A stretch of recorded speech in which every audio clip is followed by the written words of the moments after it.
شادی کو اتنا مشکل بنا دیا گیا ہے، مہر کی قیمتیں اتنی بڑی بڑی گھر والے مانگ لیتے ہیں، تو شرعی حیثیت سے مہر کتنا ہونا چاہیے؟ بے شک وہ سید النساء سید القرائش تھی جناب خدیجہ، لیکن رسول اللہ بھی اس چیز کو جانتے تھے کہ مہر ایک مرد کو ہی ادا کرنا ہے. یہ مرد کی میں سمجھتی ہوں کہ شیان شان کے خلاف ہے کہ وہ اگر مہر ادا نہ کرے. لوگ بیٹی کو بوجھ سمجھتے ہیں کہ اب بیٹی پیدا ہو گئی، اب اس کو پڑھائی لکھائی کرانی ہے، اس کے بعد اس کی رخصتی کرنی ہے، جہیز بنانا ہے، شادی پہ خرچہ ہونا ہے.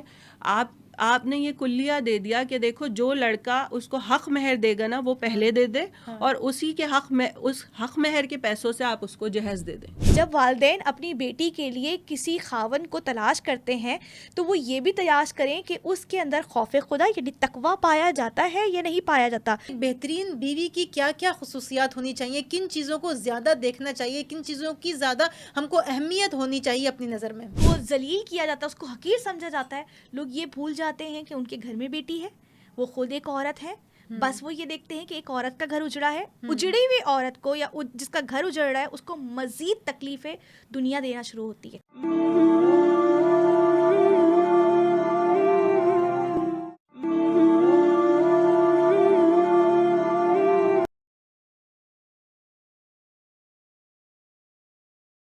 اعوذ باللہ من الشیطان الرجیم، بسم اللہ الرحمن الرحیم، الحمد للہ الذی ہدانا لہذا وما كنا لنهتدی لولا ان ہدانا اللہ وصلی اللہ علی سیدنا و نبینا محمد وعلی آلہ وصحبہ اجمعین، اما بعد. پوری امت الاسلام کو جہان شاہ کا السلام علیکم ورحمۃ اللہ وبرکاتہ. میں اور مولانا کی عالمہ نشست لیے آپ کے سامنے پھر سے آ گئی ہوں ایک بہترین ٹاپک کے ساتھ، جس میں ہم آپ سے ڈسکشن کے دوران آپ کو کوشش کریں گے کہ آپ ان پوائنٹس پر آ سکیں، کچھ سمجھ سکیں، کچھ ہم سیکھ سکیں اپنی گفتگو سے، کچھ آپ تک کسی پوائنٹس کو، کسی بات کو آپ تک، کسی اچھی بات کو ہم پہنچا سکیں. اور ناظرین کرام، اللہ رب العزت نے اپنی اگر نشانیوں کی بات کی ہے، وَمِنْ آیَاتِهِ أَنْ خَلَقَ لَكُم مِّنْ أَنفُسِكُمْ أَزْوَاجًا کی بات ہوئی ہے کہ جو سوسائٹی کے دو پارٹس ہیں کہ ہسبینڈ اینڈ وائف یا ذکر و انثیٰ یعنی کہ میل فیمیل سے اس سوسائٹی کو بنایا گیا ہے، تو یہ ایک بڑا اہم کردار ادا کرتے ہیں. یہ جو ایک ازدواجی زندگی ہے، ازدواجی رشتہ ہے، یہ کس قدر اہمیت کا حامل ہے.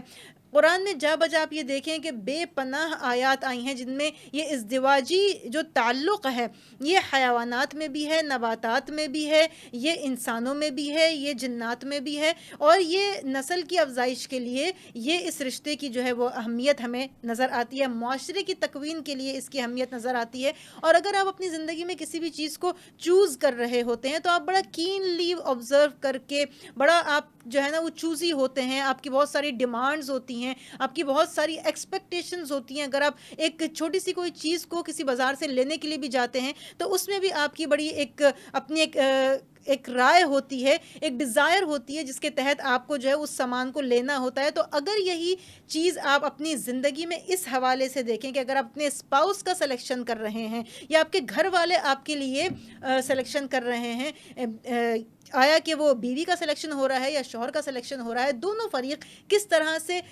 کون کون سی جو اچھی خوبیاں ہیں ان پر نظر رکھیں، کون کون سی چیزیں ہیں جن کو زیادہ مد نظر رکھنا چاہیے. ہمارا دین کیا سکھاتا ہے کہ اگر آپ ایک اچھی بیوی کی تلاش میں ہیں تو کون سی خصوصیات کی حامل ہونی چاہیے، اگر اچھے شوہر کی تلاش میں ہیں تو کون کون سی خصوصیات کے وہ حامل ہونے چاہیے. انہی سارے حوالوں سے ہم آج ڈسکس کریں گے، اور اسی حوالے سے میں نے اپنے پاس جو مدعو کیا ہے بہترین اسکالرز ہیں، آپ ان کو سنتے رہتے ہیں، ان کو جانتے ہیں، کسی تعارف کی محتاج نہیں ہیں ماشاءاللہ. میری پہلی مہمان اسکالر ہیں ذاکرہ ساحرہ عابدی صاحبہ. السلام علیکم ورحمۃ اللہ وعلیکم وبرکاتہ. السلام. خوش آمدید کہتی ہوں آپ کو پروگرام میں. دوسری میرے ساتھ جو اسپیکر ہیں ماشاءاللہ بہت ہی بہترین گفتگو فرماتی ہیں، لاء سے اس کو ریلیٹ کرتی ہیں تو ہمیں اور زیادہ انٹرسٹنگ لگتا ہے، اور آج کے ٹاپک کو بھی ہم کوشش کریں گے ان سے اس حوالے سے بھی ہم کچھ معلومات حاصل کرنے کی کوشش کریں. دوسری میری اسپیکر ہیں ایڈوکیٹ فرحین صاحبہ. السلام علیکم ورحمۃ اللہ وبرکاتہ. وعلیکم السلام ورحمۃ اللہ. آپ کو بھی خوش آمدید کہتی ہوں اپنے پروگرام میں. خواتین و حضرات، پروگرام کا سلسلہ آگے بڑھاؤں گی. ہم نکاح کی بات کر رہے ہیں، ہم ازدواجی زندگی کی بات کر رہے ہیں. تو سب سے پہلے تو ذاکرہ ساحرہ صاحبہ میں آپ سے یہ جاننا چاہوں گی کہ عقد نکاح جو ہے یہ سنت ہے، ظاہر ہے، اس کی اہمیت ایک انسان کی زندگی میں کیا ہے، اس کے اوپر ذرا روشنی ڈال دیجیے گا. جی، جیسے آپ نے فرمایا کہ عقد نکاح سنت ہے. عقد نکاح جو ہے وہ مستحبات میں سے آتا ہے. پہلے تو میں یہ بات بولوں, اور پھر یہ دنیا کا جو ہے سب سے پہلا رشتہ ہے, بہت خوبصورت رشتہ ہے. اچھا, عموماً یہ دیکھا جاتا ہے, اب تو مغربی ممالک میں زیادہ تر اس چیز کو ہم جو ہے ایگزامن کر رہے ہیں کہ خواتین یا مرد حضرات جو ہے وہ سنگل رہنے کو زیادہ پسند کرتے ہیں. لیکن اللہ تعالیٰ نے ذات احدیت نے سنگل رہنا یعنی اکیلا رہنا صرف اپنی ذات کو پسند کیا ہے. تخونو علیہا یعنی کہ اس نے اس چیز کو اپریشیٹ نہیں کیا کہ ایک مرد اور ایک عورت جو ہے عالم بلوغت میں آ کر سنگل رہے. کیوں؟ کیونکہ انسان کی بہت ساری خواہشات ہوتی ہیں, جیسے کہ ہم جناب آدم کو اور جناب حوا کو دیکھتے ہیں کہ جب جناب آدم کو تنہائی کا احساس ہوا تو انہوں نے اپنے ساتھ ایک کمپینین کی دعا مانگی, اور پروردگار عالم نے تخلیق کیا جناب حوا کو جناب آدم کے لیے. معلوم ہو گیا کہ ایک بیوی جو ہے اپنے جو ہے وہ قف کے لیے نہیں, شوہر کے لیے ہی اس دنیا میں تشریف لے کے آئی ہے, تاکہ وہ مرد کو کی خواہشات اور آسائشات کو جو ہے پورا کر سکے, اس کے کام آ سکے, چاہے وہ کام جو ہے اس کے سکون کے لیے ہو یا دنیاوی دوسری چیزیں جو ہیں اس کے گھر کے کام کاج, ان تمام تر چیزوں کے لیے. لیکن اس عقد نکاح سے جو ہے ہم دیکھتے ہیں کہ خالی اس کی خواہشات پوری نہیں ہو رہی, افزائش نسل کا بھی جو ہے انعقاد ہو رہا ہے. اس کے ساتھ ساتھ اس کی اور کیا اہمیت ہو سکتی ہے؟ اگر ایک شخص ہے, اس کی نماز, ایک عام بندہ جب نماز پڑھتا ہے تو وہ اس میں, اور ایک شادی شدہ شخص جب نماز پڑھتا ہے اس کی عبادت کا ویٹیج بڑھ جاتا ہے. کیا بات ہے, کتنا خوبصورت. اگر مانوی فوائد کو اگر ہم اس کے دیکھیں تو اس کی عبادت میں خلوص بڑھ جاتا ہے.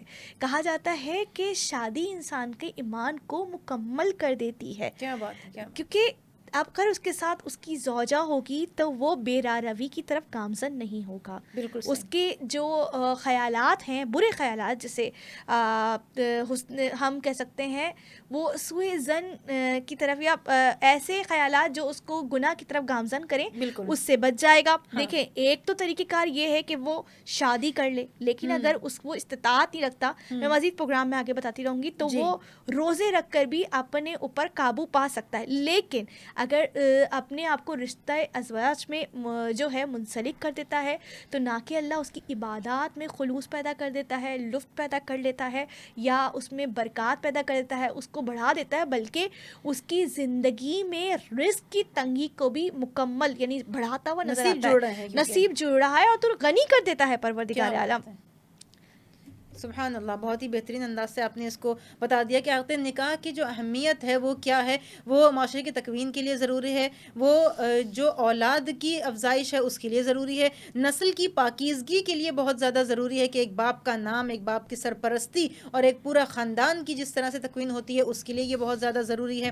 اسی بات کو آگے بڑھاتے ہوئے میں ایڈوکیٹ فرحین صاحبہ آپ سے جاننا چاہوں گی کہ یہ عقد نکاح کے ظاہر سی بات ہے اثرات مرتب ہوتے ہوں گے, معاشرے کے اوپر اس کے بہت زیادہ اثرات ہوتے ہیں, تو اس حوالے سے آپ تھوڑی روشنی ڈالیے گا کہ عقد نکاح کے معاشرے کے اوپر پڑنے والے جو اثرات ہیں ان کو بیان کیجیے گا. بہت بہترین سوال. جیسے کہ ہم جس دور سے گزر رہے ہیں یہاں پر زیادہ فوقیت دی جا رہی ہے نکاح کے بغیر ساتھ میں رہنے کی, دوستیوں کی. وہ رجحان ہمارا زیادہ بڑھ رہا ہے. وہ اس لیے بڑھ رہا ہے کہ نکاح کو اتنا زیادہ مہنگا کر دیا گیا ہے کہ وہ لوازمات شامل کر دیے گئے. جبکہ ہم اگر سیرت طیبہ پر روشنی ڈالتے ہیں تو آپ صلی اللہ علیہ وآلہ وسلم اپنی لخت جگر گوشہ رسول فاطمۃ الزہرا کو کیسے رخصت کر رہے ہیں کہ مولا علی علیہ السلام جو کل ایمان ہے وہ اپنی زرہ بیچ کر جو پیسہ دیتے ہیں حق مہر کے طور پر, اس سے اپنی بیٹی کا جہیز خرید رہے ہیں. کیا بات ہے, کیا بات ہے, کیا یعنی کہ آپ نے یہ کلیہ دے دیا لوگوں کے لیے کہ اگر تمہارے گھر بیٹی ہے نا تو بیٹی بوجھ نہیں ہے. کیا بات, بالکل صحیح. لوگ بیٹی کو بوجھ سمجھتے ہیں کہ اب بیٹی پیدا ہو گئی, اب اس کو پڑھائی لکھائی کرانی ہے, اس کے بعد اس کی رخصتی کرنی ہے, جہیز بنانا ہے, شادی پہ خرچہ ہونا ہے. آپ نے یہ کلیہ دے دیا کہ دیکھو جو لڑکا اس کو حق مہر دے گا نا وہ پہلے دے دے, اور اسی کے اس حق مہر کے پیسوں سے آپ اس کو جہیز دے دیں. کیا بات, کیا بات, بالکل. لیکن آج ہم نے اس چیز کو پیچھے چھوڑ دیا. آج ہم نے اپنے نئے ٹریڈیشنز لے آئے. اب جو ہے شادیوں میں ایک نئی سے نئی چیزیں آتی جا رہی ہیں, جدت آتی جا رہی ہے. آپ دیکھیں جو معاشرہ ترقی کر رہا ہے وہ نئے سے نئے طریقے لانچ ہو رہے ہیں, اور ولیمہ جو ہے وہ لازمی قرار دیا گیا. اب نکاح جو ہے اور اس کے ساتھ ہی شلیمہ ہو جاتا ہے, اس کا نام شلیمہ رکھ دیا گیا. یعنی ولیمہ نہیں ہوتا, بارات یعنی جس دن نکاح ہے اسی دن ہی وہ لڑکا اور لڑکی والے مکس گیدرنگ کرتے ہیں. دینی پوائنٹ آف ویو سے اچھا ہے, مگر ولیمہ جو ہے وہ لڑکے والوں پر فرض ہے. بالکل, وہ جو دعوت ہے, اور وہ دعوت اسی وقت ہوگی, علماء کرام یہ کہتے ہیں کہ وہ دعوت اسی وقت ہوگی جب لڑکی رخصت ہو کر اپنے شوہر کے گھر جائے گی اور وہ حقوق زوجیت ادا کرے گی. ہاں جی بالکل بالکل ایسے ہی ہے. اب معاشرے پر جو ہے وہ اس کے اثرات کیا مرتب ہوتے ہیں نکاح کے. دیکھیں نکاح سے جو ہے نا وہ ایک خاندان بنتا ہے. لڑکا لڑکی جب نکاح میں منسلک ہوتے ہیں تو ان کا ایک الگ یونٹ ہو جاتا ہے. ٹھیک ہے, اب جب ان کا ایک یونٹ بنتا ہے تو ہر کوئی جب ایک یونٹ میں آتا ہے نا تو وہ اپنے یونٹ کے لیے تگ و دو کرتا ہے, گھر بناتا ہے. جیسے آپ جانوروں کو بھی دیکھتے ہیں, جب وہ گھونسلہ بناتے ہیں تو اس کے لیے تگ و دو کرتے ہیں, تنکے چن کے لے کر آئیں گے, اس کو اچھے سے بنائیں گے. مطلب ان کی ساری بھاگ دوڑ اسی کے لیے ہوتی ہے. اسی طرح رب کائنات نے یہ رکھا سسٹم اسی لیے ہے کہ جو آپ کی ساری بھاگ دوڑ ہے, مطلب جو رزق کمانے کی, اور اللہ تعالیٰ نے افزائش نسل کیوں رکھی, کیونکہ اولاد جو ہے نا وہ سکون کا باعث ہے. بالکل, جب ہم گھر تھکے ہارے آتے, میں ایک پروفیشنل لیڈی ہوں, جب میں گھر جاتی ہوں تھکی ہاری, تھکن سے جسم چور چور ہوتا ہے, جب بچہ آپ کو مما کہہ کر بلاتا ہے اور وہ سینے سے لگتا ہے آ کے, تو وہ جو ساری دن بھر کی تھکن ہوتی ہے وہ ختم ہو جاتی ہے. بالکل صحیح, بالکل صحیح, کیا بات ہے. تو یہ کمال ہے, پروردگار عالم نے یہ سسٹم ایسا رکھا ہے کہ اس میں جو ہے وہ اس نے آپ کی خوشی کو پنہا کر دیا ہے. اگر آپ نکاح نہیں کرتے, آپ ویسے ہی کسی کے ساتھ ریلیشن میں ہوتے ہیں, تو آپ کو وہ خوشی حاصل نہیں ہوتی. ظاہری طور پر تو آپ خوش ہوں گے کہ بھائی چلو اب میں ذمہ داریوں سے بچ گیا. بیوی انسان لے کر آتا ہے, اس کی ذمہ داریاں پڑتی ہیں, گھر پہ اس کا خرچہ سب اس کو مینٹین کرنا, لیکن اس کے ساتھ اس کو جو خوشی اور سکون حاصل ہوتا ہے نا, کیونکہ پروردگار عالم کلام بلاغت نظام میں ارشاد فرماتا ہے کہ ہم نے تمہیں جوڑا جوڑا پیدا کیا اور عورت کو تمہارے سکون کے لیے پیدا کیا. بالکل ایسا ہی ہے. جیسا کہ خواہر نے کہا کہ جب حضرت آدم کو خواہش ہوئی تو بی بی حوا کو پروردگار عالم نے ان کے لیے پیدا فرمایا تاکہ ان کو ان سے تسکین حاصل ہو. بالکل صحیح, بالکل صحیح. دیکھیں ناظرین اکرام, ہم اسی حوالے سے گفتگو کو آگے بڑھاتے رہیں گے. اللہ رب العزت قرآن حکیم میں فرماتے ہیں وَأَنَّهُ خَلَقَ الزَّوْجَيْنِ الذَّكَرَ وَالْأُنثَى, کہ زوجین یعنی کہ دو الگ الگ صنف کے لوگ جو ایک ساتھ مل کر جو ہے وہ معاشرے کی تکوین کرتے ہیں, ذکر اور انثیٰ میں سے ہوتے ہیں, میل فیمیل. جیسا کہ میں نے پہلے بھی آپ کو بتایا کہ یہ کسی بھی جاندار چیز کے لیے یہ جو قانون ہے یہ لاگو ہوتا ہے. اب اگر آ جاتے ہیں اس کی چوائس کرنے کے لیے, اس کو چوز کرنے کے لیے کہ آپ نے کس طرح سے اختیار کرنا ہے, تو دین میں اس کے بھی طریقہ کار بتا دیے گئے ہیں. اگر عورت جو ہے وہ اپنا شوہر تلاش کرنے کے لیے نکل رہی ہے, مطلب یہ کہ اگر اس کی خواہش رکھتی ہے تو اس کے لیے کیا کیا جو اصول ہیں یا کیا کیا جو صفات ہیں وہ ہونی چاہیے ہیں, اور اس کے علاوہ جو ہے وہ عورت کی بھی صفات کو بتا دیا گیا ہے. ذاکرہ سائرہ صاحبہ, میں آپ سے جاننا چاہوں گی کہ ایک خاوند کو کیسا ہونا چاہیے؟ پہلے تو ہماری شرع میں میں آپ کو اس چیز کی وضاحت کرنا چاہوں کہ ایک عورت کے پاس یہ اختیار شرعی طور پہ نہیں ہے کہ وہ خود جو ہے وہ اپنے خاوند کو تلاش کرے. ہاں اگر کوئی پسند آتا ہے اور وہ دینی طریقے سے, یعنی کہ اس تمام فقہی اور شرعی شرائط جو ہیں اس کے اوپر پورا اتر رہا ہے, بالکل تو وہ صحیح ہے. لیکن پہلا یہ کہ آپ کے پیرنٹس جب چوز کرتے تو ان کے اوپر لازم ہے. بالکل, مطلب اس میں یہی کہا جا رہا ہے کہ اگر آپ کے پیرنٹس چوز کر رہے ہوں, یا یعنی کہ وہ ایک فریق جو کہ اس حیثیت سے نکل رہے ہیں اس تلاش میں, یا وہ دوسری فریق جو اگلی اس سے نکل رہے ہیں. ہاں, تو پھر کیا ہوتا ہے, یعنی کہ ایک خاتون, ایک لڑکی جو کہ باقرہ ہے, اس کے لیے اس کے پیرنٹس کو جب کسی کو چوز کرنا ہوتا ہے تو کیا کیا چیزیں دیکھنی ہے. شریعت کہتی ہے کہ پہلے تو وہ بالغ ہو, ٹھیک ہے, یعنی کہ عمر کی اس حد پہ پہنچ چکا ہو کہ جب وہ آپ کو افورڈ کر سکتا ہے. دوسری چیز یہ کہ فائنینشلی وہ اسٹیبلش ہو, ٹھیک, ڈیسیجن میکنگ اس میں آتی ہو, یعنی کہ وہ علم بھی رکھتا ہو. یہ نہ ہو کہ اس کے پاس والدین کی دولت ہے یا ان کے بزنس کے ساتھ وہ اٹیچ ہے اور وہ اب وقت بلوغت میں بھی ہے لیکن ڈیسیجن پاور نہیں ہے, وہ سوچ سمجھ نہیں سکتا, وہ فیصلے نہیں کر سکتا. تو جب وہ فیصلے نہیں کر سکتا, میں بہت سادہ زبان میں اس کو اس لیے استعمال کر رہی ہوں تاکہ سننے والی یوتھ جو ہے اس کو وہ شرعی اصطلاحات اشتہاد کے ساتھ موازنہ کر کے بات کو سمجھنے سے گریز نہ کرے، بلکہ آسانی سے سمجھے کہ وہ بالغ ہو، عاقل ہو اور وہ ڈیسیجن میکنگ کرنا جانتا ہو، کیونکہ اگر یہ تینوں چیزیں اس کے اندر پائی جائیں گی تو وہ ایک عورت کے ساتھ گھرداری کر سکتا ہے. لیکن یہاں ساتھ ساتھ میں ایک اور چیز کہوں گی، جب والدین اپنی بیٹی کے لیے کسی خاوند کو تلاش کرتے ہیں تو وہ یہ بھی تلاش کریں کہ اس کے اندر خوف خدا یعنی تقویٰ پایا جاتا ہے یا نہیں پایا جاتا. معصومین علیہ السلام سے کسی نے آ کے دریافت کیا کہ میں اپنی بیٹی کی شادی کرانا چاہتا ہوں تو کیسے شخص سے کراؤں، تو معصوم فرماتے ہیں کہ ایسا شخص ہو جس میں خوف خدا پایا جاتا ہو، جس کے اندر تقویٰ ہوگا، وہ اللہ سے ڈرے گا اور وہ تیری بیٹی کے حقوق ادا کرنے پہ جو ہے وہ معمون ثابت ہوگا. اسی لیے ہم یہ کہتے ہیں کہ جو اللہ کے جو حقوق کو نبھا سکتا ہے وہ بیوی کے حقوق کو بھی نبھا سکتا ہے. دیکھیں میاں بیوی کے رشتے کو قرآن مجید میں لباس کا نام دیا گیا، لباس سے جو ہے وہ تشبیہ دی گئی ہے کہ دونوں ایک دوسرے کا لباس ہوتے ہیں. فار ایگزامپل اگر شوہر نابینا ہے اور بیوی میں بھی کوئی ڈسیبلٹی ہے تو اس میں لباس کے معنی یہاں صرف ایپ جو ہے نا وہ پوشیدہ کرنا نہیں بلکہ ایک دوسرے کے لیے جو ہے وہ آسائش پیدا کرنا اور ایک دوسرے کے لیے اپنی کمپیٹیبلٹی کو ایسے رکھیں کہ دونوں ایک دوسرے کے کام آ سکے. نابینا ہونا کوئی ایسا عیب نہیں کہ آپ زندگی نہیں گزار سکتے.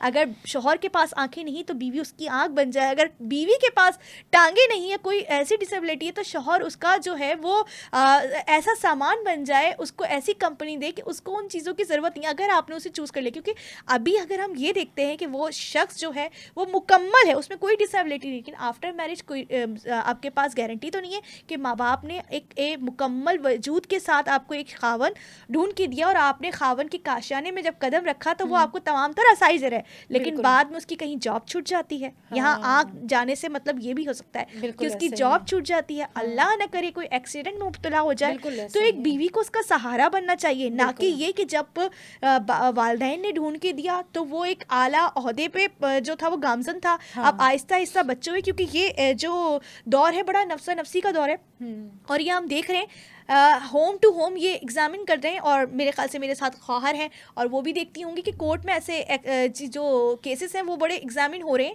کہ ابھی شوہر جو ہے وہ مالدار ہے، صاحب ثروت ہے، لیکن کچھ ٹائم کے بعد اگر کہیں اس کی جاب چلی جائے یا کسی حالات کی وجہ سے اس کے پاس جو ہے وہ ابھی اتنی ثروت نہیں، اتنا مال و دولت نہیں ہے، تو خواتین انہیں چھوڑ کر ان بہانوں کے ذریعے گھر چھوڑ کے یا شکوے شکایت کر کے اس کا جینا عاجز نہ کرے بلکہ صبر کریں. ہم نے جناب فاطمہ الزہرا میں کیا دیکھا ہے؟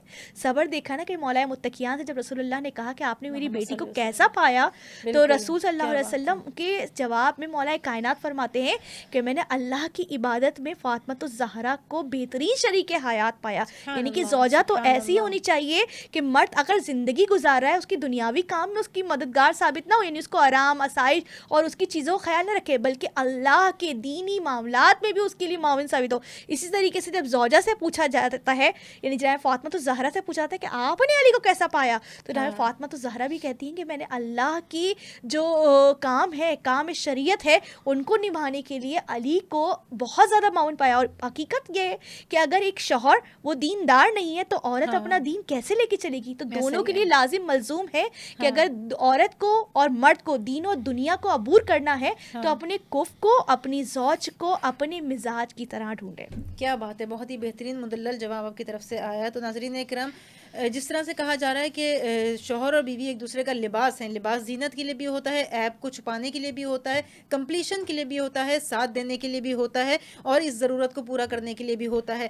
تو آپ یہ دیکھیں کہ نبی کریم صلی اللہ علیہ وسلم نے ایک شخص کو جو ہے وہ خاطب کرتے ہوئے کہا کہ اگر تم صاحب حیثیت ہو تو تم شادی کر لو، تم نکاح کر لو، اور اگر تم نہیں افورڈ کر سکتے ہو یا تم نہیں استطاعت رکھتے اس چیز کی تو تم صوم کر لو، یعنی کہ امساک کر لو. تو پھر تم صبر کرو جب تک کہ تمہارے پاس ایسی حیثیت ہو کہ تم کسی کا نفقہ پورا کر سکتے ہو، تو پھر تم اس چیز کی طرف جانا. ایڈوکیٹ صاحبہ، میں آپ سے جاننا چاہوں گی کہ جیسے کہ ہم نے شوہر کی جو خصوصیات ہیں اس کے حوالے سے بات کر لی، تو ظاہر ہے ایک بیوی کی بھی کچھ خصوصیات ہونی چاہیے. تو ایک بہترین بیوی کی کیا کیا خصوصیات ہونی چاہیے؟ کن چیزوں کو زیادہ دیکھنا چاہیے؟ کن چیزوں کی زیادہ ہم کو اہمیت ہونی چاہیے اپنی نظر میں؟ بہت بہترین سوال ہے. جیسے کہ جب ہم رشتہ ازدواج کے لیے نکلتے ہیں اپنے بچوں کے لیے، تو مرد اور خواتین، یعنی کہ اگر ایک ماں اپنے بیٹے کے لیے رشتہ دیکھ رہی ہے یا ایک ماں اپنی بیٹی کے لیے، باپ اپنی بیٹی کے لیے رشتہ ڈھونڈ رہا ہے، تو سب سے پہلے خواہر نے کہا جیسے کہ معیار جو ہے نا، ہمارے معیارات چینج ہو گئے. معیار ہمارا جو اس کے زوج میں ڈھونڈنے کے لیے سب سے پہلا معیار جو ہے نا وہ تقویٰ ہونا چاہیے. بالکل. ہمیں دیکھنا چاہیے کہ ہم جو لڑکا یا لڑکی اپنے بیٹے یا بیٹی کے لیے پسند کر رہے ہیں وہ متقی ہے یا نہیں. کیونکہ آپ جو ہے وہ اپنی اولاد کو، بیٹی کو خصوصاً اس کی غلامی میں دے رہے ہوتے ہیں. بالکل صحیح. اب آپ کو یہ دیکھنا ہے کہ آپ اس کو کس کی غلامی میں دے رہے ہیں. اگر وہ تو دیندار نہیں ہے تو اس کے لیے دین پر عمل پیرا ہونا مشکل ہو جائے گا. غلامی ان دا سینس یہ نہیں کہ نوکر اور غلام ہے، غلامی ان دا سینس کہ بیوی پر واجب ہے شوہر کی اطاعت کرنا. ٹھیک ہے. غلامی ان دا سینس کہ اگر شوہر منع کر رہا ہے کہ مثال کے طور پر نفلی روزے اس کو رکھنے ہیں اور شوہر منع کر رہا ہے تو وہ نفلی روزے نہیں رکھ سکتی. بالکل ایسے ہی ہے. ٹھیک ہے. دین ہمیں منع کرتا ہے کہ اگر آپ کا شوہر اجازت نہیں دیتا تو آپ پہ نفلی روزہ آپ نہیں رکھ سکتے ہو. تو غلامی ان دا سینس اس سینس میں غلامی کی بات کر رہی ہوں. تو آپ کو جب آپ اپنے بیٹی کا جو ہے وہ کفل تلاش کریں تو آپ کے لیے لازم ہے کہ آپ دیکھیں کہ وہ بہترین انسان ہو، متقی ہو، پرہیزگار ہو. کیونکہ معصوم فرماتے ہیں کہ اگر کوئی شخص تمہاری بیٹی سے محبت کرتا ہوگا تو وہ اس کا خیال رکھے گا، اور اگر وہ دیندار ہوگا اور اسے تمہاری بیٹی ناپسند بھی ہوگی تو بھی وہ اس کا خیال رکھے گا. بالکل ایسے ہی ہے. کیا بات ہے. کیونکہ جو دیندار انسان ہوتا ہے وہ ہر حال میں جو ہے وہ کمپرومائز والی سچویشن ہوتی ہے. اور جو بے دین ہوتے ہیں وہ اگر آپ کو چیز پسند نہیں آ رہی تو کوئی بات نہیں، ہم دوسری کر لیں گے. یہی وجہ ہے ہم دیکھتے ہیں کورٹوں میں شرع طلاق اور شرع خلا کی جو شرح ہے وہ بڑھتی جا رہی ہے. ڈیورس ریٹ بڑھتا جا رہا ہے کیونکہ لوگوں میں جو ہے وہ برداشت کی قوت نہیں رہی ہے. مرد ہوں کبھی عورت کی سائڈ سے یہ جو برداشت کا مادہ ہے نا یہ ختم ہوتا جا رہا ہے. اب ہمیں جو ہے وہ اس کا بیسک انیشل جو سٹارٹ ہوتا ہے نا وہ اپنی اولاد کی تربیت سے ہوتا ہے. ایک اچھی اولاد معاشرے میں آپ بھیجیں گے، ایک اچھا جوان نکلے گا تو ایک اچھا معاشرہ تشکیل پائے گا. مطلب آپ کو اچھا فرزند آپ معاشرے کو دے رہے ہیں تو وہ ایک اچھا داماد بنے گا. اچھی دختر دے رہے ہیں تو وہ ایک اچھی بہو بنے گی. بالکل صحیح. آپ نے بڑا اس کو صحیح سے سمجھا دیا. اس میں مزید میں کچھ ایڈیشنز کرنا چاہوں گی کہ اگر بیوی کے حوالے سے کچھ خصوصیات کے اوپر اگر ہم بات کریں تو پہلے تو آپ یہ سب سے پہلے ایک چیز کو دیکھ لیں کہ وہ زبان دراز نہ ہو. اس کی ماں کا رویہ اس کے اپنے والد کے ساتھ کس طرح کا ہے اس کو آپ اس کے اوپر ذرا نظر کر لیجئے گا. مزید اس میں دیکھیں کہ وہ عورت ناشکری نہ ہو، کیونکہ ناشکری جو عورتیں اپنے شوہروں کی ناشکری کرتی ہیں یا ان کی جو وہ لوگ کر رہے ہیں اس کو سراہتی نہیں ہے، تو ان عورتوں کے لیے نبی کریم صلی اللہ علیہ وسلم نے کیا کہا ہے کہ وہ حطب جہنم ہے، وہ جہنم کا ایندھن ہے. تو وہ والی خواتین کے لیے ہے. بہت ساری کہاوتوں میں ہمیں یہ سننے کو ملتا ہے کہ عورتیں زیادہ جہنم میں جائیں گی. تو عورتیں زیادہ جہنم میں جائیں گی یہ ایک صحیح جملہ نہیں ہے، بلکہ یہ جملہ صحیح ہے کہ وہ حطب جہنم ہوں گی، یعنی کہ جہنم کا ایندھن ہوں گی. اس کی وجہ بھی بتا دی گئی کیونکہ وہ شوہروں کی ناشکری کریں گی. تو آپ کا شوہر آپ کے لیے جتنا کر رہا ہے ان ایفرٹس کو آپ نے سراہنا ہے، ان کو اس کے اوپر شکر کرنا ہے، قناعت کرنی ہے، صبر کر. اور اپنے پروگرام کا مزید سلسلہ آگے بڑھاتے ہوئے میں سائرہ آپ سے جاننا چاہوں گی، مجھے یہ بتائیے کہ حق مہر جو ہے وہ نکاح کا ایک رکن ہے. یہ بہت امپورٹنٹ چیز ہے، اس کے بغیر جو نکاح ہے وہ مکمل ہوتا ہی نہیں ہے. شریعت ہمیں کیا بتاتی ہے کہ جس طرح سے ایڈوکیٹ صاحبہ نے بھی کہا کہ شادی کو اتنا مشکل بنا دیا گیا ہے، مہر کی قیمتیں اتنی بڑی بڑی گھر والے مانگ لیتے ہیں، تو شرعی حیثیت سے مہر کتنا ہونا چاہیے اور اس کے جو اثرات مرتب ہوتے ہیں. کچھ لوگ مہر چھوڑ بھی دیتے ہیں، کچھ خواتین کا اس کے اوپر نظر بھی نہیں ہوتی کہ مہر لینا کیوں ضروری ہے. ان دونوں چیزوں کو بھی آپ ذرا سا بیان کر دیجیے گا. جی، مہر کے حوالے سے جیسے آپ نے مجھ سے جیحان پوچھا تو میں بتانا چاہوں کہ مہر جو ہے سب سے پہلے تو ہمیں بات نصاب معلوم ہونا چاہیے کہ مہر ہمیشہ جو ہے آپ کے شوہر کی طرف سے بیوی کو دیا جاتا ہے. بالکل. اور شادی سے قبل ہی مہر کو جو ہے وہ مشخص کر دیا جاتا ہے. جیسے مولائے کائنات کے حوالے سے ہمیں ملتا ہے کہ جب جناب فاطمہ الزہرا کی شادی ہوئی، چونکہ شادی جو ہے آسمانوں پہ طے ہوئی، اس کا نکاح بھی آسمانوں پہ پڑا گیا، لیکن اس کا جو زمینی مہر تھا وہ بھی طے ہوا تھا. عموماً لوگ کہتے ہیں کہ روایتوں میں ملتا ہے کہ رسول اللہ صلی اللہ علیہ وآلہ وسلم کو جناب خدیجہ جو کہ ام تجار تھی، ملکہ عرب تھی، جو ہے سیدہ قریش تھی، تو وہ اتنی مالدار تھی کہ جناب رسول اللہ صلی اللہ علیہ وسلم کو خود حق میں دیا. لیکن جو شرع کہتی ہے وہ ہمیشہ ایک شوہر کے اوپر لازم ہے کہ جب وہ اتنی حیثیت رکھ سکتا ہے کہ وہ مہر ادا کر سکتا ہے تو وہ نکاح کر سکتا ہے. لیکن دیکھیں ہمیں جناب سیدہ کی شادی میں بھی دکھتا ہے کہ مولا کائنات کی ذرا بیچی گئی، اس سے گھر کا جہاز خریدا گیا، لیکن پھر بھی مہر کو مشخص کیا گیا، مہر رکھا گیا. اس طریقے سے رسول اللہ صلی اللہ علیہ وآلہ وسلم نے جناب خدیجہ کا بھی مہر اس زمانے میں کہ جب کہ رسول اللہ جو ہے بکریاں یعنی چرواہوں کو چرایا کرتے تھے، لیکن رسول اللہ نے نہ کہ مہر رکھا بلکہ اونٹوں کی تعداد بتائی جاتی ہے، کہیں 18 ہے کہیں اس سے زیادہ ہے کہ اور کچھ دینار ہے. وہ جناب ابو طالب کے ساتھ رہتے تھے، ان کی کفالت میں رہتے تھے، لیکن رسول اللہ نے مہر ادا کیا. معلوم ہوتا ہے کہ بے شک وہ سید قریش تھی جناب خدیجہ، لیکن رسول اللہ بھی اس چیز کو جانتے تھے کہ مہر ایک مرد کو ہی ادا کرنا ہے. یہ مرد کی میں سمجھتی ہوں کہ شایان شان کے خلاف ہے کہ وہ اگر مہر ادا نہ کرے. ٹھیک، تو کچھ نہ کچھ پیسہ مہر میں رکھنا ضروری ہوتا ہے. میں اپنے حق مہر کی بات کروں کہ میں نے زیارات رکھوائی. مہر ایک عورت کا ایک طرح سے سیکیورٹی کے طور پر بھی جو ہے کچھ نہ کچھ ایک نذرانہ، کچھ پیسے رکھوانا آج کے دور کے حساب سے ضروری بھی ہے. اب لوگ کروڑوں روپے رکھواتے، ٹھیک. معصومین فرماتے ہیں مہر جتنا زیادہ ہوگا عورت کی زندگی اتنی زیادہ جو ہے وہ اذیت ناک ہو جائے گی. اور میں سچ کہوں جہان تو یہ ہم معاشرے میں دیکھ رہے ہیں، حقیقت بھی ہے. اگر عورت کا مہر زیادہ ہے اور مرد یہ سوچتا ہے کہ مجھے کسی اور طرف جانا ہے، بنسبت یہ کہ وہ اپنے نکاح میں رکھ کے کسی اور سے شادی کرے، وہ اس کو اذیتیں دینا شروع کر دیتا ہے. اس کے برعکس اگر عورت کا مہر کم ہوگا تو وہ اس کے ساتھ اذیتیں رکھنے کے بجائے اس کو حق مہر ادا کر کے اگر وہ دوسری شادی کرنا چاہتا ہے یا اس سے اجازت لینا چاہتا ہے. ساری اذیتیں اور ساری چیزوں کا انحصار یہاں سے شروع ہوتا ہے کہ جب مہر زیادہ ہوتا ہے تو اس کو لگتا ہے کہ میں اس کو اتنی اذیت دوں کہ وہ میرے گھر کو چھوڑ کے چلے جائے. اگر اس کے برعکس اگر ہم دینی اور شرعی مہر رکھائیں تو وہ شاید بیوی کو دے کر مہر شادی کی رات دیتے تو زیادہ بہتر ہے. ٹھیک ہے، اور اس سے اجازت طلب کر لے کہ تم مجھے دوسری شادی کی اجازت دے دو یا میں کر لیتا ہوں، کہیں تم اس چیز کو ناپسند نہ کرو. سارا میں سمجھتی ہوں، باقی تو خواہر میرے خیال سے مزید اس کو بڑھائیں گی، لیکن زندگی اچھی گزرتی ہے. شادی ایک ایسا جو ہے میں سمجھتی ہوں کانٹریکٹ ہے کہ اللہ ہی جانتا ہے کہ آپ کا جو زوج ہے وہ آگے کیا ہونے والا ہے. زندگی کے بہت سارے ہم نے سیاہ سفید پہاڑ اونچ نیچ دیکھ چکے، تو ہمیں نہیں پتہ ہوتا کہ اللہ تعالیٰ نے ہمارے لیے کیا حکمت رکھی ہے. اگر ہماری رات میں ہماری زندگی میں کہیں اندھیرا ہے تو اجالا دینے والا بھی وہ پروردگار ذات ہے. تو وہ اگر ذرا سی تکلیف ہمیں ملتی ہے اس کو کمپنسیٹ بھی بہت اچھے سے کرتا ہے. مگر آپ کی زندگی، آپ کی ازواجی زندگی میں مہر بہت معنی رکھتا ہے.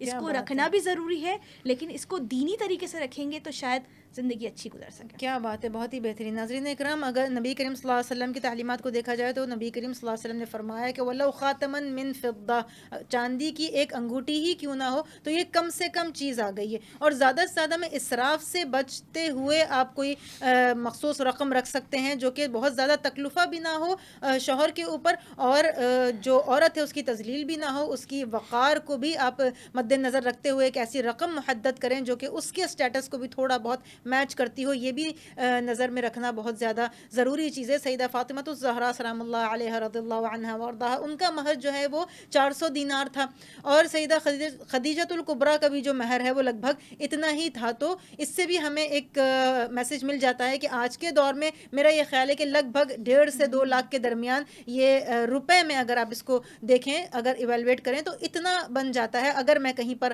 غلط نہیں ہوں تو یہ میری اپنی جتنی میرا علم ہے اس حساب سے میں آپ تک اس بات کو پہنچا رہی ہوں. میں آپ کی طرف سوال لے کر آؤں گی جو کہ آپ کی جو قانونی ماشاءاللہ سے ایک نالج ہے اس کے حوالے سے. مجھے اس سوال کو ذرا میں 3 حصوں میں بانٹوں گی. پہلا جو حصہ ہے وہ تو یہ ہے کہ نکاح نامے میں جو شرائط کو نکاح خواہ جو ہوتے ہیں وہ کاٹ دیتے ہیں بغیر پوچھے ہوئے لڑکی سے، تو اس کے حوالے سے آپ کیا کہنا چاہیں گی کہ اس میں لڑکی کو کن چیزوں کے بارے میں معلومات ہونی چاہیے؟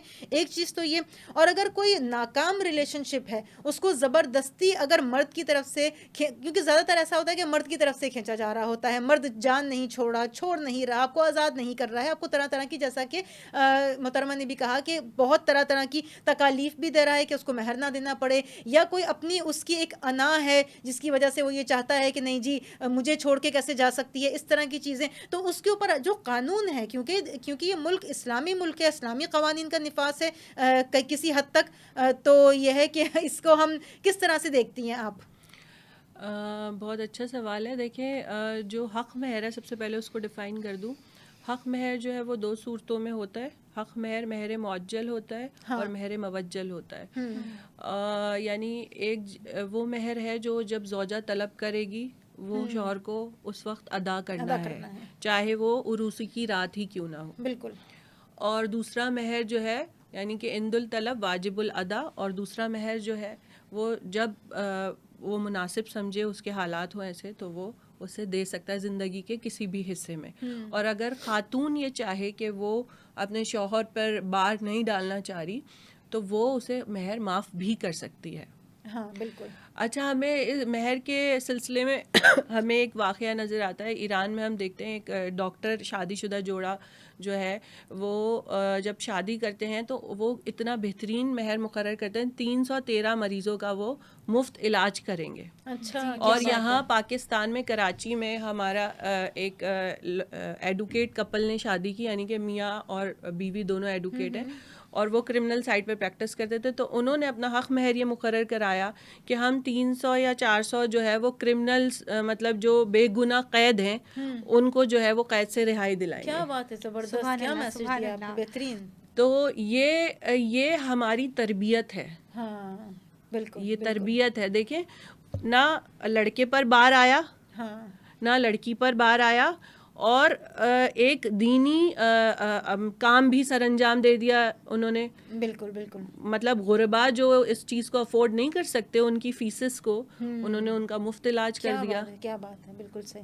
یعنی کہ اگر ہم کہیں دوسرے دینی الفاظ میں کہ انہوں نے اس کی زکوٰۃ ادا کر دی. جی بالکل. تو شرائط کے حوالے سے آپ کیا کہیں گی کہ جو نکاح خواہ جو ہے جو اس کو کٹ کر دیتے ہیں, اس پورے سیکشن کو ہی کاٹ دیتے ہیں؟ شرائط کے حوالے سے یہ ہے کہ جب آپ کو ایک فیسلٹی دی گئی ہے تو نکاح خوان کو چاہیے, سب سے پہلے یہ ہمارے بزرگوں کو چاہیے بالکل صحیح, کہ وہ جو ہے وہ ان کو وہ چیز کاٹنے نہ دیں, اور وہ اپنی بیٹی کے رائٹ کو اوپن رکھیں, اسے کلوز نہ کرائیں. کیونکہ آپ کو نہیں پتا کہ اس کی آنے والی زندگی کیسی ہوگی. جب اللہ تعالیٰ نے اس کو یہ حق تجویز کیا ہے, اس کو یہ حق ملا ہے رب کی طرف سے کہ وہ خلا بھی لے سکتی ہے, تو اس رب کائنات کو معلوم ہوگا نا کہ کچھ ایسی ناگوار صورتحال خاتون کو بھی پیش آ سکتی ہے کہ جب اس کا اسلامی حدود کے تحت, اسلامی طرز زندگی کے تحت, اسلامی دائرہ کار کے تحت اپنے شوہر کے ساتھ رہنا ناگزیر ہو جائے گا. بالکل صحیح, بالکل صحیح ہے. تو وہ قرآن مجید میں بھی ارشاد ہوتا ہے کہ جب تم اپنی عورتوں کے ساتھ مطلب نہیں رہنا چاہتے تو تم پر یہ فرض ہے کہ ان کو اچھے طریقے سے ان کا مہر ادا کر کے اچھے طریقے کے ساتھ ان کو رخصت کر دو. مگر ہمارے یہاں وہی صورتحال ہے کہ سنت پر تو عمل نہیں کرانا, بس جو ساری برائیاں ہیں جس سے دین نے منع کیا ہے وہ ساری ہم نے اس پہ امپلیمنٹیشن کرنا ہے, کہ ہم نے حق مہر ادا نہیں کرنا خاتون کا. اور اگر ہمیں کہیں اور ہماری جو ہے وہ وابستگی ہو گئی اور ہمارا دل چاہ رہا ہے کہ ہم کہیں دوسری شادی انجام دیں, تو اگر وہ زوجہ آپ کے ساتھ نکاح میں نہیں رہنا چاہ رہی تو اس کو اذیتیں دینی ہے اور اپنی انا کا مسئلہ بنا لینا ہے کہ تم مجھے چھوڑ کے کیسے جا سکتی ہو. بالکل. اور لٹرلی ایسا ہوا ہے, ایسا ہوا ہے کہ ایک عورت نے, ابھی ہوا ہے سٹی کورٹ میں یہ واقعہ ہے کہ ایک خاتون نے خلا کے لیے اپلائی کیا, اس کے شوہر نے آ کے اوپن کورٹ میں اس لڑکی کو مار دیا فائرنگ کر کے. آپ یہ دیکھیں, لا حول ولا قوت الا باللہ. تو یہ واقعات بھی ہوتے ہیں. تو آپ سوچیں کہ انسان کتنی پستی میں چلا گیا ہے. بالکل ایسے ہی اپنی انا کی خاطر کہ آپ دین کے سارے رولز اینڈ ریگولیشنز کو فراموش کر کے بیٹھے ہوئے ہیں. بالکل صحیح, بالکل صحیح. اور اگر کسی ناکام ریلیشن شپ سے آپ کو نکلنا ہے تو اس میں خاتون کے لیے آپ کیا پیغامات دینا چاہیں گی؟ یہ پیغام میں آپ سے بھی لینا چاہوں گی, بعد میں مجھے آپ سے بھی پیغام چاہیے ہوگا کہ مجھے بتائیں کہ کسی ناکام ریلیشن شپ سے نکلنے کے لیے ایک خاتون کو کن کن چیزوں کو جو ہے وہ مد نظر رکھنا چاہیے اور کتنی جرت اس کے اندر ہونی چاہیے پازیٹیو مینر میں. سب سے پہلے اگر خاتون یہ سمجھ رہی ہے کہ اب میرے لیے اپنے شوہر کے ساتھ دینی دائرۂ کار میں رہتے ہوئے زندگی گزارنا مشکل ہو گیا ہے، ناممکن ہو گیا ہے، تو اس صورت میں اس کو وہ اپنی خلا کا حق استعمال کر سکتی ہے. اس کے لیے دونوں راستے ہیں. مطلب وہ علماء کرام سے بھی رجوع کر سکتی ہے خلا کے لیے، اور وہ کورٹ میں بھی آ سکتی ہے، کیونکہ بعض گھرانے جو ہے وہ کورٹ میں آنے کو معیوب سمجھتے ہیں. وہ کہتے ہیں کہ بھائی ہم جو ہے وہ مولانا سے جو ہے وہ خلا لے لیں گے. اور ہمارے امت مسلمہ میں 2 فقہیں جیسے میں نے بتایا بیسک، تو اہل تشیع میں جو ہے وہ صیغے کے ساتھ خلا ہوتی ہے، یا ڈیورس جسے کہا جاتا ہے، وہ صیغے کے ساتھ صیغہ پڑھایا جاتا ہے تو وہ مکمل ہوتی ہے. تو اس کے لیے بھی وہ کہتے ہیں کہ کورٹ سے جو ہے وہ پراپر ڈیورس نہیں ہوتی. یعنی کورٹ سے اگر آپ نے ڈیورس لیا تو اس کی خلا ہی نہیں ہوئی، اور اگر اس نے دوسری جگہ نکاح کر لیا تو وہ تو جائز ہی نہیں ہے. تو یہ بالکل غلط بات ہے، ایسا نہیں ہے. کورٹ بالکل اسی طرح کا پروسیس کرتا ہے جیسے علماء کرام کرتے ہیں. یعنی آپ کسی عالم دین کے پاس جاتی ہیں خلا کے لیے تو وہ بھی نوٹس ایشو کرتے ہیں ہسبینڈ کو، اور کورٹ میں بھی بالکل اسی طرح کا پروسیجر ہوتا ہے. بٹ فرق صرف جو ہے وہ دین کا اور دنیا کا ہے. وہاں دینی ادارہ جو ہے وہ یہ پروسیس کر رہا ہے، اور یہاں دنیاوی ادارہ کر رہا ہے. تو مطلب عورت خود سے ہمت کر کے جا سکتی ہے اگر اس کو لگ رہا ہے کہ یہ ریلیشن شپ نہیں چلے گا، تو اس کے اندر اتنی ہمت اور صلاحیت ہونی چاہیے کہ اس بات کو سمجھے. بالکل. اور کیا کورٹ سپورٹ کرتا ہے، آپ بتائیے؟ کورٹ بالکل سپورٹ کرتا ہے. کورٹ میں ایسے بھی کیسز آئے ہیں کہ عورت کے لیے ناگزیر تھا کہ وہ کورٹ میں آ کے اسٹیٹمنٹ ریکارڈ کرائے. تو آن لائن، کیونکہ اسے جان کا خطرہ تھا، تو ہم نے اس کا آن لائن اسٹیٹمنٹ ریکارڈ کرایا اور جج نے اس کو خلا گرانٹ کر دی. کیا بات ہے، بہت بہت ہی بہترین. میں آپ سے بھی چاہوں گی کہ آپ مجھے اس حوالے سے، اس پورے ٹاپک کے حوالے سے اگر کوئی 1 لائنر میسج دینا چاہیں تو آپ ضرور دیجیے گا. جی ہاں، میں سمجھتی ہوں کہ اسلام آنے سے پہلے بھی عورت پرستی کی طرف تھی، تنزلی کی طرف تھی، اور آج ڈیجیٹل دور میں، کمپیوٹرائز دور میں، اس الیکٹرانک ایرا میں بھی عورت پسماندہی ہے اور تنزلی کمزوری ہے. اب وہ چاہے ڈیجیٹل وے میں ہو یا وہ پرانے پتھروں کے دور میں دیکھا جائے کہ عورت کو حق نہیں تھا کہ اس وقت بھی کہ وہ اپنے لیے ایک اچھے خاون کا انتخاب کرے اپنی مرضی سے. لیکن آج جب ماں باپ کی پسند سے وہ شادی کرتی ہے، کیونکہ شرع یہ کہتی ہے، اس کو اجازت نہیں دیتی کہ اگر وہ واقعہ ہے کہ اپنی پسند سے کرے، تو والدین کے تربیت کے اعتبار سے بھی وہ اگر گزارا کر رہی ہے، لیکن مرد بے راہ روی کی طرف ہے، تو وہی کہ وہ اپنے سسرال میں جا کر صبر بھی کر لے، شکر بھی کر لے، لیکن پھر وہی پستی کی طرف ہے کہ اس کو اس کے حقوق نہیں دیے جاتے.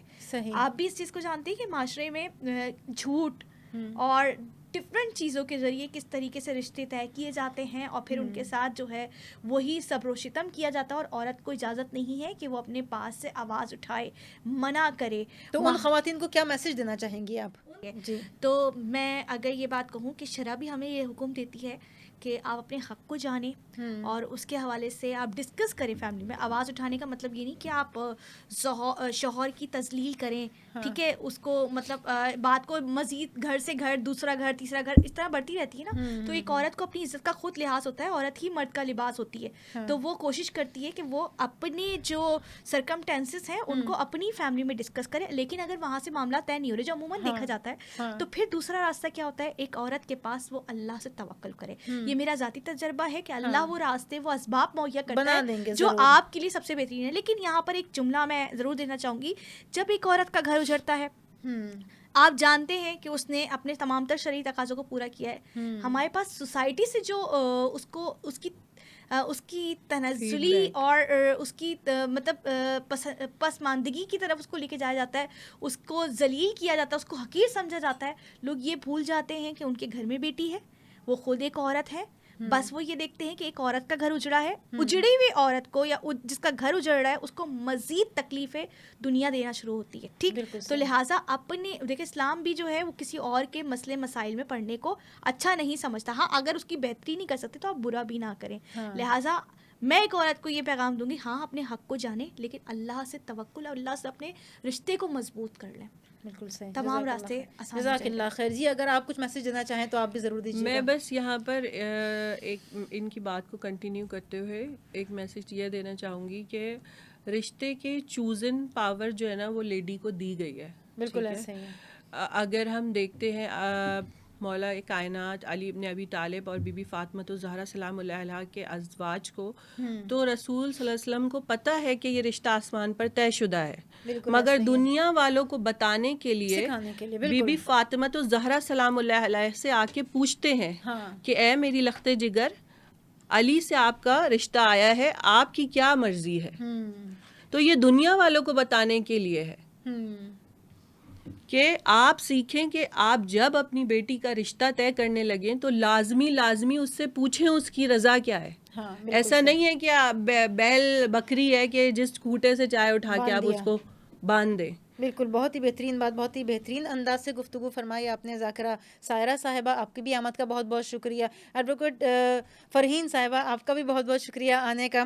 اور ناظرین کرام، ہماری یہ کوشش ہے ہمیشہ کی طرح کہ ہم اپنے ٹاپکس کے ذریعے کچھ اصلاحی مواد آپ تک پہنچا سکیں، کچھ ایسے ٹاپکس کے اوپر جو زیادہ تر عمومی طور پر بات نہیں ہو رہی ہوتی. میری بھی یہ کوشش ہوتی ہے کہ ہم ان پوائنٹس کو آپ کے سامنے رکھیں، بات کریں، اور آپ لوگ ہمارے ٹاپکس سے سیکھیں. ہمارے جو اسکالرز آتی ہیں وہ اپنے انداز گفتگو سے جو ہے یہی کوشش کرتی ہیں کہ آپ لوگ ان سے بھی کچھ سیکھیں، اور جو آپ سیکھیں اسے آپ آگے بھی بڑھائیں. تو یہ معاشرے کے لیے آپ یہ دیکھیں گے جتنی بھی پہلو ہم نے آپ کے سامنے رکھے ہیں، ایک عورت کو اپنے حقوق کو سمجھنا آنا چاہیے، ان حقوق کا پازیٹیو مینر میں استعمال کرنا چاہیے، کیونکہ بہت ساری ایسی خواتین بھی ہیں جو اپنے حقوق کا نیگیٹو استعمال بھی کرتی ہیں. تو پازیٹیو وے میں اس کا استعمال کرنا آنا چاہیے. آپ کو اپنی عزت پہلے خود کرنی ہے، اپنے آپ کو خود پہلے سمجھنا ہے، تب جا کے دوسرے آپ کو سمجھیں گے اور آپ کو عزت دیں گے. اور اسی میسج کے ساتھ میں ابھی اس پروگرام کو اختتام کروں گی. انشاءاللہ تعالی نیکسٹ ٹاپک میں آپ لوگوں سے پھر ملاقات ہوگی، لیکن اختتام سے پہلے ایک دعا.